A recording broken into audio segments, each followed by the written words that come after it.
Saturday, June 10th, 1877. We went to church today as usual.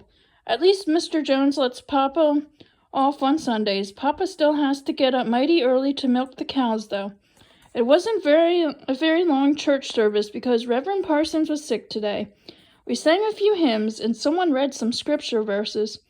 One church member got up and started preaching about hellfire. He said that is where we will all go if we don't straighten up and obey God. He was pounding his fists on the pulpit and was almost screaming at one point. It scared me just like the way Mr. Jones scares me. The reverend we had at our church before Victoria's papa came used to preach like that too. I was very young back then, but I still remember being scared to go to church. After we got home and ate our dinner, Papa decided to lie down and take a nap before milking the cows later in the afternoon. I asked Mama if I could read her Bible, and she said I could. I read some verses here and there. I was reading from the book of Romans, chapter 5. In verses 19 and 20, I read that, because of Jesus' obedience, we all have made righteous, and where there is sin, grace abounds. That doesn't seem to go with what was preached from the pulpit today. Whenever I read the Bible, I get a very peaceful feeling, which is not the feeling I got after church today. It seems to me that if the man were preaching from the Bible, which I believe the same Bible I read at home, then we should come away from the church with a peaceful feeling as well. Some people make God look the same kind of tyrant who will send destruction on us if we don't do what he says. I'm very confused about this, but maybe I'm just too young to understand. I wonder if Mama and Papa read the Bible and if they feel the same peacefulness that I feel. I never see them reading it. Maybe I could suggest we read it together sometime. Mama and Papa just don't seem very happy these days. I went to visit Victoria this afternoon. She said that her papa was very ill with a fever and coughing. I told her about the sermon we had today, and that I really missed her papa being there with his more gentle tone. Friday, June 15th, 1877.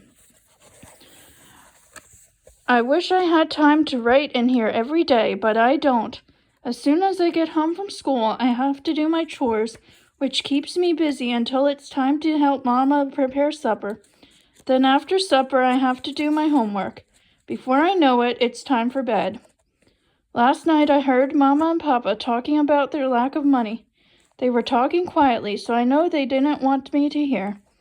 Oh, how I wish we didn't have money problems. Papa and Mama have both worked so hard, and it seems to be all for nothing. Mama seems so sad right now. I hardly ever see her smile, and I miss hearing her laughter. Oh, but I did get her to smile and laugh today once. I was ever so glad to see that. Let me tell you what happened. The biggest barn cat, Tabby, had gotten herself stuck underneath a crate in the barn. I'm not sure how she did it, but there she was, meowing as loudly as she could. It was a pretty heavy crate, but I managed to lift up the corner just enough for her to get out. She's a large cat and was barely getting out when another cat, Miss Priss, decided to jump on top of the crate just as I was lifting it, which pushed the crate right back down on top of Tabby. Mama was in the yard at the time, getting the laundry off the line, and saw the whole thing. I saw her smile at my predicament, and I'm pretty sure I heard her giggle a little. I will put that forever in my memory. Johnny is staying home from school to work with Papa now. Mr. Jones demanded that he be here to help. If it weren't for Papa managing his farm for him, this place would be in ruins. I know that Mr. Jones doesn't appreciate my parents for all they do for him because he pays them so little in return. This afternoon I saw Mr. Jones coming in from the woods with all his hunting dogs. Then he took off for town. I'm sure he went to a local tavern to drink. That's what he does every chance he gets. Whenever I see him coming back from town, I run and hide in my house.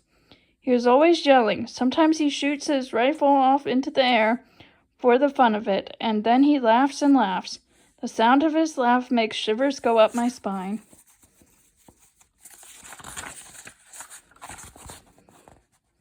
Saturday, June 16th, 1877. Victoria was able to come over this afternoon, and we played with our dolls outside under the shade tree by our house.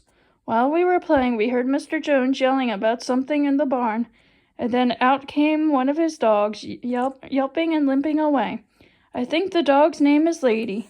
He has so many dogs, and he doesn't like me getting close to them because he says they are hunting dogs, not pets. It just tears me up to see animals being mistreated like that. But how can I make him stop? He scares me to death. Sometimes he is tolerable and even pleasant to be around, but other times he is just awful. You never know with him. After hearing Mr. Jones yell so much this week, I do not want to go to church and hear someone yell about how we better obey God or he is going to punish us. When I read the Bible, I get the idea that God is more like my papa than like Mr. Jones. I've been hoping that Reverend Parsons will be back at church this weekend, but according to Victoria, he is not doing any better than last Sunday.